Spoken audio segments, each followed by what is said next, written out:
Dx dt সমান k n t to the power n minus one আর d two x dt square k n into n minus one t to the power n minus two. তাহলে এটা হয়ে গেল V velocity আর এটা acceleration. এবার এই ভ্যালুটা আমাদের চেয়েছে। আচ্ছা আচ্ছা, এখানে অপশনগুলো কি আছে? F R S. আচ্ছা এফ আর এস, এস আমি এটাকে এক্সটাকে এস হবে, তাহলে এফ আর এস মাল্টিপ্লাই করে দাও তো কি আসে দেখি। সব থেকে ছোট অপশনটা নিয়ে ট্রাই করবে, বুঝলে? এটা আছে কি দেখি, এফ হচ্ছে মানটা বসালে তো হয়ে যেত মনে হয়, ভেরি স্কেয়ার মানটা।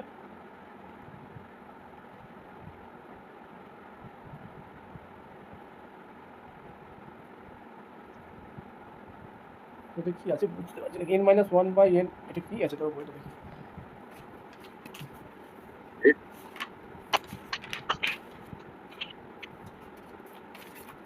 কত এটা 0.2